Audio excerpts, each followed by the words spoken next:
Apakah setiap jin yang mengganggu atau menampakkan dirinya itu ada dajjal juga, Pak Ustadz? Tergantung. Kontribusi di situ. Tergantung. Kalau memang itu mamanya kayak kamu dimunculin jin, ya biasanya sih saya tanya, loh kok kamu dimunculin berbulan-bulan ini, kenapa, kamu lagi ngapain, kan gitu aja sebenarnya. Pertanyaan itulah yang nanti akan menemukan analisa. Oh, nggak taunya kamu itu ngalamun terus, ada masalah yang kamu alami. Oh ya pantas jin ini dajjalnya ikut gitu, Pak? Ya pasti ikut seperti itu. Karena saya pernah nangani salah satu pasien, dia tidak bisa jalan beberapa bulan, kemudian tiap malam itu dia tidur.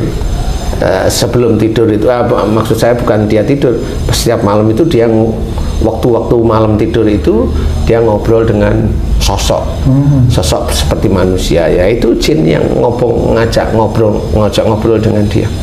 Nah, setelah itu kemudian datang lagi jin yang berbusana seperti orang Arab sana, pakai gamis, pakai sorban, datang juga pakai salam seperti itu. Kalau jin yang dua enggak pakai salam, tapi yang satu itu pakai salam, sehingga hatinya hampir kacau. Tapi pada waktu ini, kalau kamu itu ingin ketemu sama Allah Ta'ala, tidak perlu bantuan manusia, ini saya kasih amalan. Nah, nggak mau, dia langsung paham. Habis itu ketemu sama saya, kemudian dia juga digambarkan di matanya ini, dia sudah meninggal, dia sudah dimandikan, jadi dia ngerti kalau itu saya dimandiin.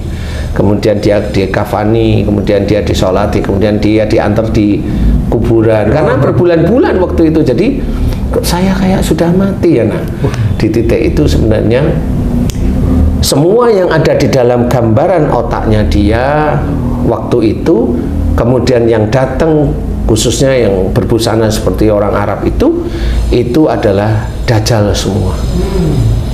Jadi agar orang itu ketakutan tentang kematian sehingga dia mau menerima makhluk-makhluk ini masuk ke dalam tubuhnya. Tapi dia alhamdulillah tidak mau. Setelah saya bantu doa, waktu itu video call, kemudian saya bantu doa, selesai, sekitar 10 harian malah ketemu sama saya di klinik, datang di alhamdulillah bisa jalan. Saya tanya, loh Ci, nah saya manggilnya Haji, Ci, loh kok sudah bisa jalan? Alhamdulillah Ustadz, saya beberapa hari setelah itu kemudian kaki saya mulai sudah bisa saya gerakkan. Saya tanya, datang lagi nggak itu cewek, laki-laki sama yang pakai gamis sama sorban itu?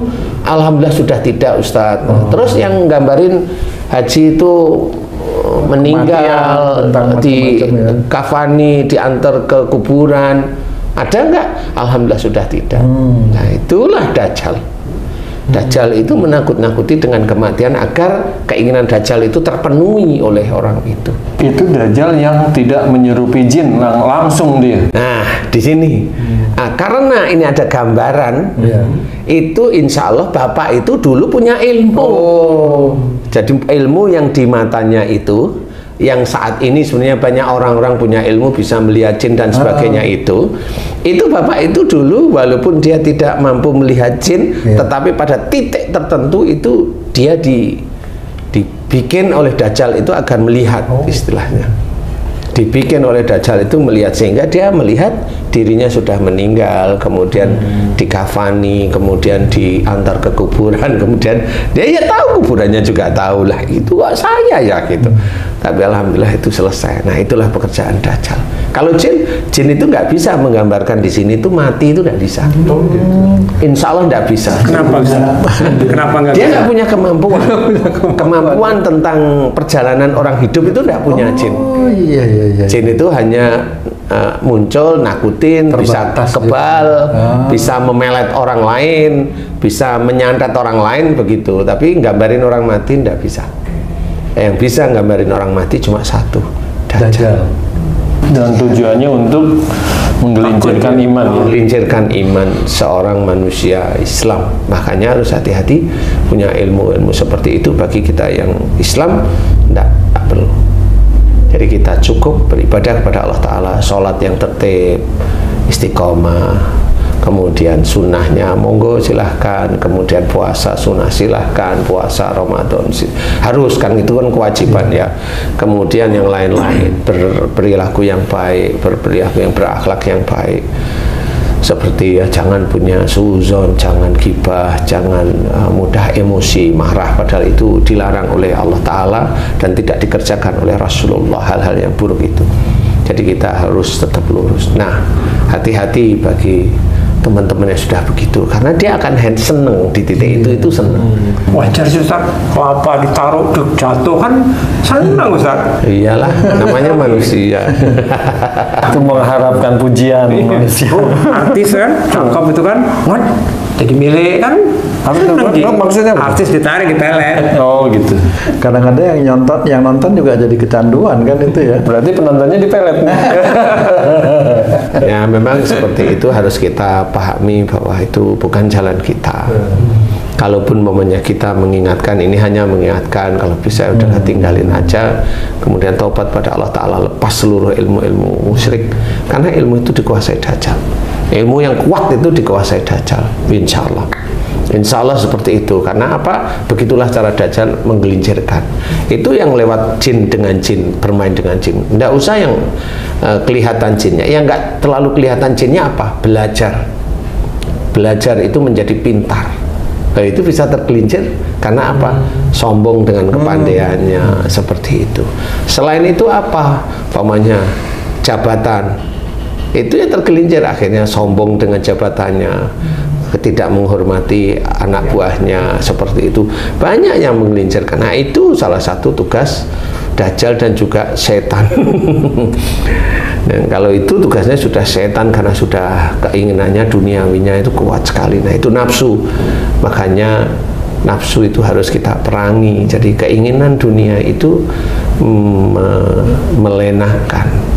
Kesenangan dunia itu melenakan. Jadi tetap harus kita belajar bahwa jangan mencari kesenangan dunia, tetapi kerjakanlah ibadah-ibadah kepada Allah Ta'ala dengan niat lillahi Ta'ala. Nah, insya Allah nanti Allah akan menata kehidupan kita, benar-benar ditata kehidupan kita itu, sehingga kita mudah-mudahan dilindungi, tidak tergelincir ke salah satu ilmu-ilmu yang mengasihkan. Itu kan mengasihkan ya, bagi mereka itu mengasihkan, karena bisa muncul wanita yang cantik, bisa muncul, itu kan mengasihkan. Besok dia ketagihan lagi, ingin seperti itu. Dan kalimat-kalimatnya bisa dilihat kok, kalimat-kalimatnya kalimat Islami. Iya betul. Nah, kalau begitu kan kita berpikir Rasulullah ngelakuin? Enggak. Makanya inilah istilahnya kalimat-kalimat Islami yang dipakai. Karena apa? Niatnya bukan karena Allah, niatnya hanya duniawi. Walaupun itu kalimat Islami, jangan berharap itu Allah ridho. Insya Allah tidak. Jadi mantra bukan Ustaz? Ya akhirnya jadi mantra itu. Sama ya. Jadi mantra, walaupun kalimat-kalimat itu kelihatan Islami, tapi jadi mantra. Karena apa? Karena dia dibelokkan oleh nafsunya atau nafsu gurunya atau guru-gurunya yang lain, yang memang akhirnya menjadi mantra. Insya Allah seperti itu. Makanya kita harus belajar, tidak perlu. Kalau ingin tahu boleh, tapi tolak ya. Hati kita menolak, hati kita tetap Allah, hati kita tetap Allah. Insya Allah seperti itu, sehingga keimanan dalam hati kuat, tauhid itu lurus, ketakwaan sama Allah itu semakin meningkat. Insya Allah seperti itu. Mudah-mudahan manfaat bagi saudara-saudara yang lain. Wallahu a'lam. Amin. Alhamdulillah. Terima kasih banyak Pak Ustadz penjelasannya.